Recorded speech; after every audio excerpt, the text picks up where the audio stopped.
Welcome to the Red Med podcast, Rescue, Expedition and Disaster Medicine, where we provide a platform for healthcare professionals working in or aspiring to join rescue, expedition and disaster response teams.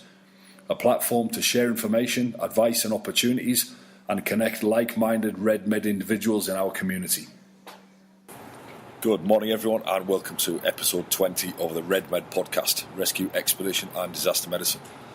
As usual, I'm joined by our crew chief, Chris Sharpe. Good morning, sir. Good morning. Today we're not in the jungle. We're in Atlanta at the Helicopter Association International Heli Expo at the Salute to Excellence Awards. We've bounced around for the last couple of days. Feet are aching, backs are sore, but met some fantastic people and providers, industry leaders. Big shout out to the Border Patrol guys and the Priority 1 Air Rescue guys that we met yesterday. Had a good chat with you guys. We're buzzing on coffee and also because Chris has won an award. Chris won the Safety Award for the Salute to Excellence Awards by the HAI. Absolute incredible achievement, mate. It's once in a lifetime, really. Oh, yes. And once again, congratulations. I know it was said yesterday at the dinner. Amazing, and it's a real privilege to have you on our team, on the Red Med team, on the SOS team, the Helicopter Air Ambulance. Coming all the way from Guatemala for this award. It's quite overwhelming, but what does the award mean to you? It's a bit bizarre, really. The hardest question ever. To me, it's for recognition of, promoting safety and standards of excellence in international helicopter operations. To me, it's a really nice award. My first one got broken, hence we're lugging around the replacement that's really heavy because it's made of marble. But to me personally, it's a nice achievement, but as most like medics and SAR guys, we're not in it for the glory. Yeah. But now it gives us SOS, the Red team, to me it's a platform for us to promote from. It's like, I am the safest man in, we're in 1 million square metres, this conference. I am the safest man in the helicopter industry. And it's, on the commercial side is, yes, all our courses are safe because we're involved in that, and part of the recognition is for the training and the standards and all that kind of thing. So that's commercially, but on the other hand, it provides that big right fist, for want of a better word, for when we come up with bridges against people who resist change and all that thing. It's like, I didn't win this for a reason. This is why we want to do this procedure, this protocol, and it's just more of a adds more weight. Yeah, a weight kind of thing. It's as a personal thing. When I walked up on stage yesterday, and it was like somebody said, it was like an Oscars. It was a massive conference room, all the tables. Yeah, it was a great ceremony. Great video. And I'm sat there, and you've got guys who've been flying. They were in Vietnam, and they've done this, and they've rescued this, and it's like, I don't think it's actually hit home. Yeah. I know I've known for a few months now, but even yesterday, it's like I'm in the same league as the safest man in the world, or the best helicopter pilot, or the best instructor. It's just, oof. To me, sitting back in the crowd, it was a real honour and privilege to be surrounded by so many dedicated professionals. As you say, those guys, pilots won awards, instructors won awards, mechanics, yourself, and the curricula, the depth of experience in different environments, the dedication, that's what shone through really. And it was amazing how many veterans were here. The president of the HII asked all the veterans to stand up, of which we belong to that community, very proud to be in that community. But probably 80% of the people present were veterans, so big shout out to any vets out there. For me, it just goes to show how dedicated you have been, and it's added that safe, or that additional element of oversight and safety in our internal procedures on the critical care ambulance, the air ambulance, but also that additional international touch into our RED courses, the Rescue Expedition Disaster courses that we offer in Guatemala, accredited by the WMS Form Scheme. And hopefully we're going to do a video on that in the future to promote what that contains. But essentially, this journey started when we did our first couple of flights in Guatemala between SOS and Helicopters Guatemala. One of the first missions was the 6-day search and rescue of the German tourist, which we've covered extensively in other podcasts, but that was recognised in the video during the award ceremony yesterday. Yeah. What were some of the key elements, key safety considerations during that operation? I know you said we covered it in the podcast before.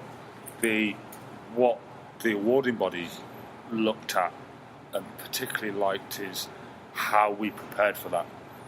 Obviously, there's times like search and rescue, very limited information, and you go and rely on training and standards. We only recently kind of formed that alliance with a helicopter company. What they liked was, like, you went and did the medical and rescue plan, I went and did the flight plan. When both different groups were happy it was the safest thing we could do, we then came together and briefed as a whole to see if your plan would fit with our plan. Obviously, like the Helo plan, we didn't involve the technical aspects of rescue, but this is the procedure we will use to get you in there. Does that would fit with what you're thinking? And they all married up. There was very few changes to that plan. It was a very simple 4-stage, like, we're going to hover step, we're going to rappel.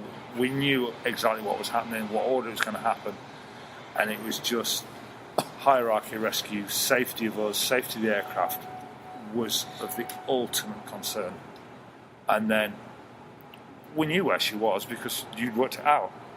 We'd all sat around in a kind of a separate briefing, and yeah, we agree with that, which was what drove us to do the actual rescue plan itself. Yeah. And it was that preparation, the right kit, the emergency plan. What happens if we can't come, because we're at 10,000 feet, we can't come back for you.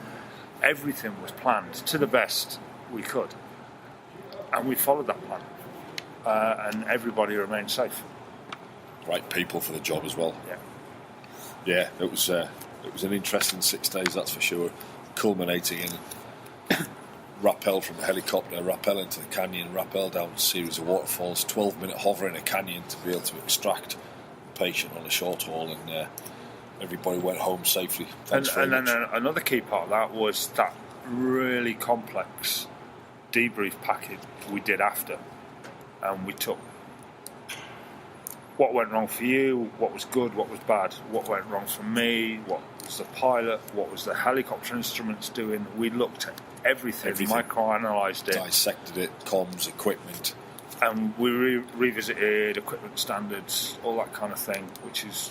Yeah, I'm walking around today looking at all these shiny things, going, I want, and you're like, no. But it did develop following a thorough debrief that changed some of our policies and procedures. Hence, we've got a shopping cart today and looking for new equipment, etc. And it's not to say that we reinvented the wheel. We took some aspects away that we were happy with, what we were refined, and then we almost outsourced. We looked at what similar rescue companies are doing in a similar environment throughout the globe, what procedures they're doing. We had communications with those, took on board some of their ideas, they took on board some of our ideas, because we were mentioning things they'd not come across yet. And it's that whole kind of team, global safety, sharing of ideas, which is the idea of this podcast. And it's constant, isn't it? You've got to take your ego to one side. And yes, you've got a lot of experience, but listen to other people, be open to new ideas, adapt to change. Information sharing and teamwork is key, isn't it? Yeah. That's why it's a community effort. But it's not a one-off, it's constant chipping away at the safety standards, moulding people's ideas, injecting new proposals, etc. Certainly in Guatemala, there's a lot to do. But there's a lot to do in every environment because it is such a delicate environment. Aside from the search and rescue mission that we've done, we jointly do critical care training, air ambulance training for our crews on a constant basis. And we're seeing the fruit of that now. We're developing the local market up to international standards. And it's really great to see the motivation of the guys and the way they're developing, getting international certification. We've got guys going for the FPC exams. We've got guys certifying as paramedics and doing PALS and ACLS, which in Guatemala was unheard of several years ago. But you've also got involved in the civil aviation, the military aviation community as well, doing survival training, Hewitt training. Yeah, obviously I had a short break, was it not last year, the year before? Just between the two of us, I had the opportunity to take a break and you didn't. Yeah. And it was just to de-stress, because writing procedures and policies and fighting with various organisations, it does take a toll. And part of the whole RED thing is knowing your limits and when to kind of back off. But then I was totally bored. Came up with some new ideas. I built the shallow water egress chair with Mario Diaz from the Air Force. And we then went to one of the flying schools, and even something as doing underwater egress training. There was a fantastic lecture here the other day, only an hour. It was telling people, why do you need to do this? And I've picked some things up here, like you say, we're not perfect. I've learnt loads of new stuff this week. So we're kind of, let's take in the civil aviation, not just pilots, but the air stewardesses and cabin crews, or whatever they're called nowadays, to do underwater egress training. Now they're looking at first aid, because first aid at 30,000 feet isn't the same as a first aid course on the ground, because obviously we've got Limited aviation stressors, all that kind of stuff, and the legal aspect. So they're now interested in developing that side, so the crew are competent.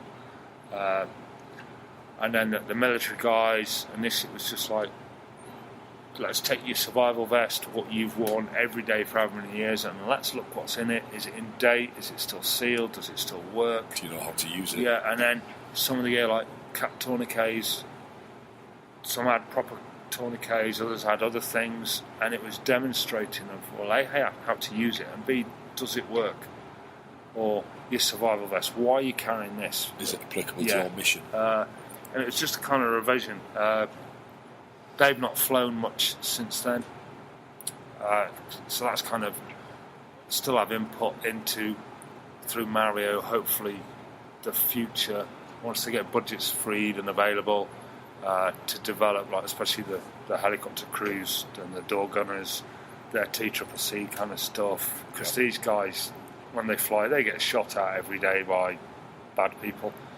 Flying over dense remote jungle. We'll improve the med, the survival, the whole big picture. So it's like a mini expedition plan, every mission that they do, because they fly in the middle of nowhere at night on NVGs.